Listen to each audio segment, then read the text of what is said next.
Okay, so this is part 2 of my two-part series about how to find the chords in any mode. In the first video, I talked about Ionian, Mixolydian, Aeolian, and Dorian. So in this video, I'm going to cover the rest, which is Phrygian, Lydian, and Locrian. 4 modes down, but there's 3 left, right? Well, here's the problem with the 3 remaining modes. Every single one of the remaining modes has a diminished chord in the 1, 4, or 5 seat. And remember, we don't like diminished chords in the West.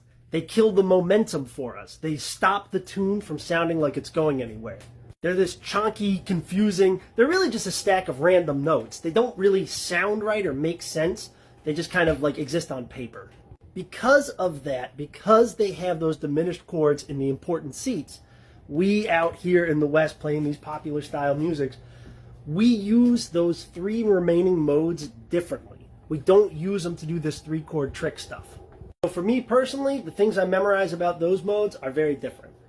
First of all, the Locrian mode. Locrian mode has a diminished chord in the root position, which means it's like impossible to write for. So just forget the Locrian mode. It doesn't exist. It doesn't count. If you go on Google and Google like music in the Locrian mode or pop songs in the Locrian mode, you will get like a couple of tunes where people will make like weird arguments that if you think about it just in that one section, that one pre-chorus or whatever, it could be considered Locrian. Locrian's kind of like a conceptual mode. I think it only exists to make like Western musical theory, which is like riddled with holes. It's just like an excuse to like dot a couple I's and cross some T's. So that's the easiest one to memorize. The pattern is just don't play it. That leaves you with Lydian, which has a diminished chord in the 4 seat, and Phrygian, which has a diminished chord in the 5 seat. Personally, I just think of Lydian and Phrygian as the vamp modes. So what's a vamp? A vamp is that type of music that sounds like the musicians are just stalling for time. It's music that isn't like really going anywhere. It's like stuck in a loop.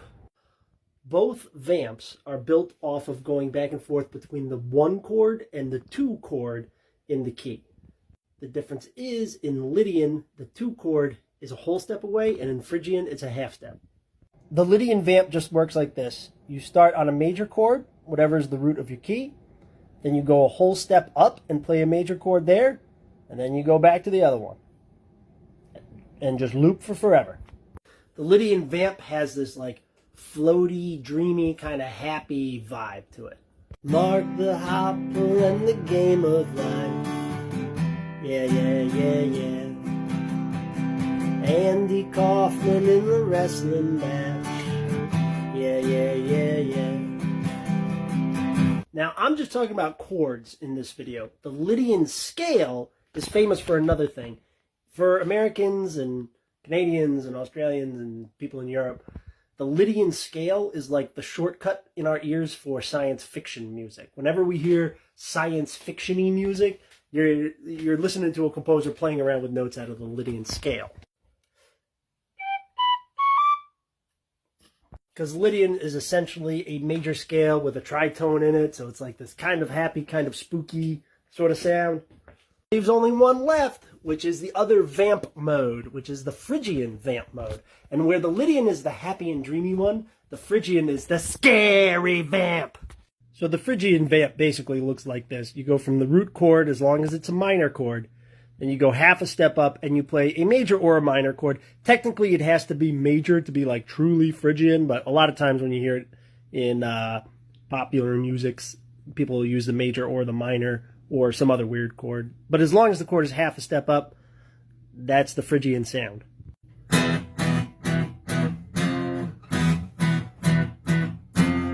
All a Phrygian scale is a minor scale, but you flatten the 2nd note.